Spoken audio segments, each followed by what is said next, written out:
तू माझ्या लायकीचा नाही संग्राम. माझ्या पायातील सँडलची किंमत तुझ्या महिन्याच्या खर्चापेक्षा जास्त आहे.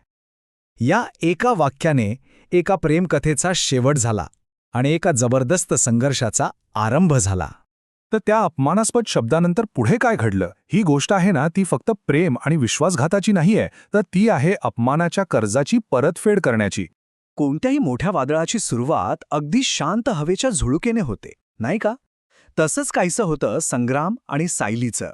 त्यांची सुरुवात झाली त्यांच्या लहानशा गावात, जिथे त्यांचं प्रेम अगदी निरागस होतं.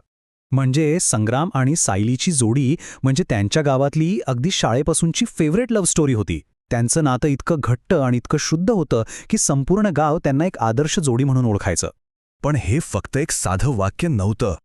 10वीच्या निरोपाच्या दिवशी संग्रामने सायलीला हे वचन दिलं होतं. आणि हे असं वचन होतं जे पुढे जाऊन त्याच्या संपूर्ण आयुष्याला एक वेगळंच वळण देणार होतं. पण म्हणतात ना, प्रत्येक वचन वेळेच्या कसोटीवर खरं उतरतंच असं नाही. आणि ह्या दोघांच्या नात्यातलं पहिलं वळण तेव्हा आलं जेव्हा सायली शिक्षणासाठी पुण्यासारख्या मोठ्या शहरात गेली आणि संग्राम मात्र गावातच मागे राहिला. सुरुवातीला सगळं छान होतं. तासनतास फोनवर बोलणं चालायचं. संग्राम शेतात राबून कष्टाने कमावलेल्या पैशांमधून तिच्या मोबाईल रिचार्जसाठी पैसे पाठवायचा. पण हळूहळू सगळं बदलू लागलं. शहराचा तो झगमगाट, तिथली लाईफस्टाईल, या सगळ्याचा परिणाम असा झाला की तिचे कॉल्स दुर्लक्षित होऊ लागले, मेसेजला उशिरा उत्तरे येऊ लागली. आणि मग एक दिवस तिच्यातला बदल अगदी स्पष्टपणे समोर आला. संग्रामने तिच्या वाढदिवसाला प्रेमाने एक ड्रेस पाठवला होता. त्यावर तिची जी प्रतिक्रिया आली ती संग्रामसाठी खूप मोठा भावनिक धक्का होता. आता हा दुरावा, हा बदलणारा स्वभाव संग्रामला सहन होईना. त्याला हे सगळं असह्य झालं आणि तो तिला भेटायला थेट पुण्याला पोचला. पण त्याला काय माहीत होतं की तिथे त्याच्या नशिबी प्रेम नाही तर एक भयंकर अपमान वाट पाहत होता. कॉलेजच्या गेटवरचं ते दृश्य संग्राम पूर्णपणे हतबल झाला होता. तो तिच्या पायाशी बसून अक्षरशः गुडघे टेकून प्रेमभिक्षा मागत होता. पण त्याला जे मिळणार होतं ते प्रेम नव्हतं, तर लोकांच्या गर्दीसमोर होणारा एक क्रूर तमाशा होता. आणि तिथे त्या गर्दीसमोर जे काही घडलं ते अकल्पनीय होतं. प्रेमाची जागा क्रूरपणाने घेतली. सायलीच्या शब्दांनी, तिच्या मित्रांच्या मारहाणीने संग्रामला अक्षरशः रक्ताच्या थारोळ्यात लोळवलं. तो फक्त बघत राहिला. त्या रात्री मात्र काहीतरी बदललं. तो प्रेमवेडा, निरागस संग्राम तिथेच संपला आणि एका नव्या, दृढनिश्चयी माणसाचा जन्म झाला. असा माणूस ज्याच्या आयुष्याचं आता फक्त एकच ध्येय होतं. पुणे स्टेशनवर परत गावाकडे जाताना त्याने एक निर्णय घेतला. आता प्रेम नाही, फक्त आणि फक्त जिद्द. ज्या लायकीवरून त्याला हिणवलं गेलं होतं तीच लायकी तो आता कमावणार होता. हाच तो टर्निंग पॉइंट होता.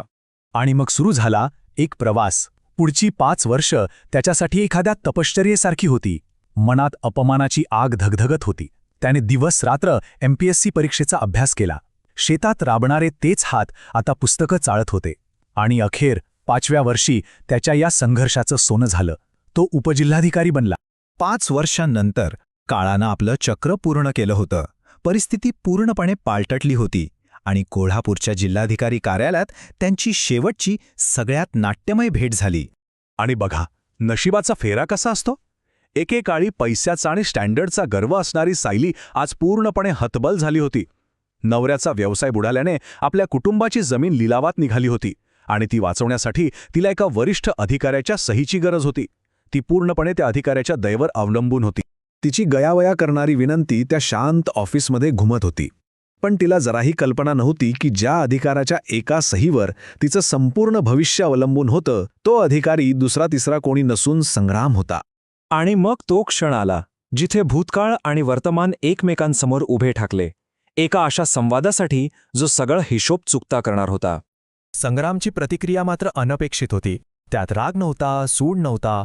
होतं ते फक्त थंड, व्यावसायिक आणि अलिप्त बोलणं. आणि हेच शब्द सायलीसाठी कोणत्याही शिबीपेक्षा जास्त वेदनादायी ठरले असणार. ह्या एका वाक्याने त्याने सगळं संपवलं. त्याने त्यांच्यातले सगळे वैयक्तिक संबंध तोडून टाकले. त्याने स्पष्ट केलं की त्यांचं नातं आता फक्त एका अधिकाऱ्याचं आणि एका अर्जदाराचं आहे. तिला भावनिक समाधानाची कोणतीही संधी त्याने दिली नाही. तर बघा कसं चित्र पूर्णपणे पालटलं.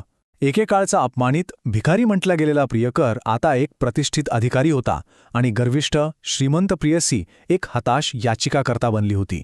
यावरून हेच सिद्ध होतं की खरं नशीब परिस्थितीने नाही तर चारित्र्य आणि दृढ निश्चयाने घडवलं जातं. ही कथा संपताना आपल्या मनात फक्त एकच प्रश्न सोडून जाते, माणसाची खरी लायकी, त्याची खरी किंमत नक्की कशात असते?